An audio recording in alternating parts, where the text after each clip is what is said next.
I want to share a thought with you today, the kind you don't rush through. I was 36 when I found out my brain works differently, not broken, just different. You know, for most of my life, I thought I was lazy, disorganized, just not enough. I beat myself up about every forgotten bill, every missed deadline, every planner that stayed blank. What I didn't know was that all of those little messes weren't character defects. They were clues whispering that something was going on under the surface. Today, I want to talk about ADHD in women, especially why so many of us get diagnosed later in life and why that can actually feel like a reframe, not a label. And I'm going to share some of the most powerful tools and mindset shifts that have helped me not just accept my diagnosis, but actually embrace it as a pathway to self-understanding. Before diagnosis, I believed my mistakes were moral failings. I remember standing on the porch on a Thursday afternoon, power shutoff notice in my hand because I'd forgotten to pay the bill again. And I thought, why can't I just get it together? I tried all the systems, planners, index cards, little boxes to check off. You know the drill. I was that person, too early to plans, late to life, bizarrely exceptional at losing my keys and flights of confidence, and underneath it all, a shame spiral that could have had its own theme music. But here's the thing, I wasn't chaotic because I chose to be disorganized. I was operating with tools that weren't built for my brain, and we'll get to that in a minute. Let me paint the picture more clearly. I would cancel plans at the absolute last minute because I'd somehow managed to overbook myself 3 times in one evening. Or I'd arrive somewhere an hour early because I was terrified of being late and then sit in my car feeling ridiculous. The internal soundtrack was brutal. Everyone else can do this. What's wrong with you? And the weight of that shame, it gets heavy after decades. So what finally made me seek an assessment? It wasn't one moment. It was a growing sense that something I thought was personal failure was actually predictable brain wiring. And when my psychiatrist said, "This explains everything," it wasn't just relief. It was permission to stop waging war on myself. Here's some context that might shock you. ADHD is a neurodevelopmental condition that often lasts into adulthood. In fact, in 2023, an estimated 15.5 million U.S. adults, about 1 in 17, had an ADHD diagnosis, and about half of those adults were diagnosed after age 18. Historically, ADHD has been a boy thing. Boys are approximately 3 times more likely to be diagnosed in childhood than girls because the symptoms in boys are often more external, think overt hyperactivity, while girls more often show quiet inattentiveness. But here is the thing, girls with ADHD need just as much help as boys. Girls with ADHD are diagnosed at far lower rates in childhood. In one report, only 6% of girls aged 3 to 17 received an ADHD diagnosis compared to 13% of boys. And girls are roughly diagnosed 5 years later on average. This isn't personal, it's systemic. The result?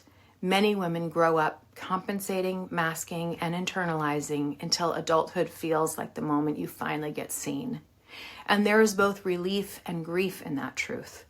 The grief deserves its own moment here because when you realize you've spent decades blaming yourself for something neurological, you mourn. You mourn the younger version of yourself who needed compassion, not criticism. You mourn the energy wasted on shame. But alongside that grief, freedom. Now here's where things get practical and honestly kind of beautiful. Because getting a diagnosis is one thing, learning to accept it, work with it, and honor yourself through it, that's the real journey. Let me share what I call my 3 pillars of ADHD self-acceptance. I started writing down moments when my ADHD brain actually served me well. The ability to think laterally, to connect disparate ideas, to hyper-focus on a project I loved. That list became evidence that I wasn't fundamentally defective. Pillar 2, build systems that work for your brain. Traditional productivity systems assume everyone's brain works the same way. Spoiler, they don't. So I stopped forcing myself into systems designed for neurotypical brains and started experimenting. My bullet journal became a flexible friend, not a taskmaster. If I forgot for a few days, I turn the page, I smile, and I start fresh. Bills auto-pay whenever possible, because your energy should go to life, not figuring out how to pay a bill. I keep a launch pad at my door with my keys, my wallet, and all those essentials, because executive function is weakest when I'm rushing out. I set timers not just for tasks, but for transitions, because time blindness is real and my phone alarm has become my external clock. And here's the key. I gave myself permission to try things, fail at them, and move on without judgment. Not every system will work for you, and that's fine. The goal isn't perfection, it's progress. Pillar 3, practice radical self-compassion. This one's the hardest and the most important. Self-compassion means treating yourself the way you'd treat a dear friend. It means recognizing that you're doing your best with the brain you have.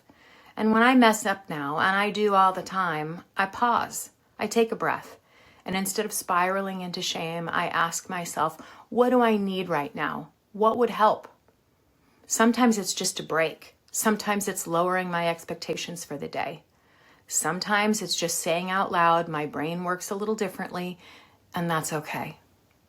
I also started celebrating small wins. Paid the electric bill on time, hooray, victory. Remembered to respond to that email, amazing. These aren't trivial. They're evidence that I've learned to work with myself, not against myself. And the biggest shift, I stopped chasing myself. I started practicing understanding myself. So what's different now? As I said, I stopped fighting myself. I use systems that actually work with my brain, not against it. Even now, I still have 57 browser tabs open and stacks of papers on my desk, because that's me. If it isn't visible for me, it doesn't exist. And I'm fine with that.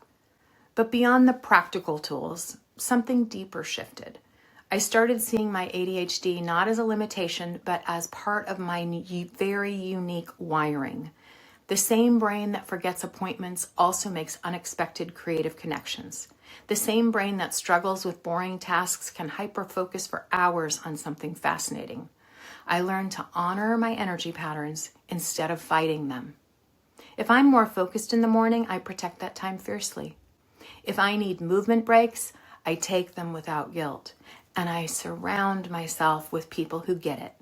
Whether that's other neurodivergent friends, supportive family members, or online communities where we can laugh about our shared experiences. Because here's the truth. You don't have to do this alone, and you don't have to have it all figured out. Here's why this really matters in midlife. Midlife is a pivot point, a time when old patterns stop working and we finally start asking better questions. Getting diagnosed later doesn't mean you wasted time. It means you're finally seeing your story with clarity, not judgment. You don't need to be fixed.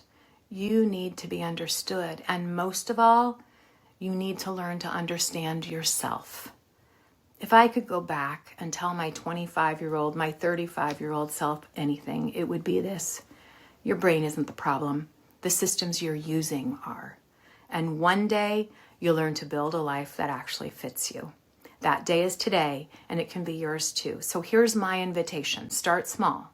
Pick one system that's been frustrating you and ask yourself, how could I adapt this to work with my brain instead of against it? Give yourself permission to experiment, to fail, to try again. And above all, be gentle with yourself. You've been doing the best you can with the tools you had, and now you have new tools, and that changes everything. If this resonates with you, I write about this and so much more on my Substack, The Midlife Intelligencer. I write a column there called The Late Bloomer's Guide to ADHD. As well, I post videos here every Thursday. Come figure this out with me. We can do this. See you next week.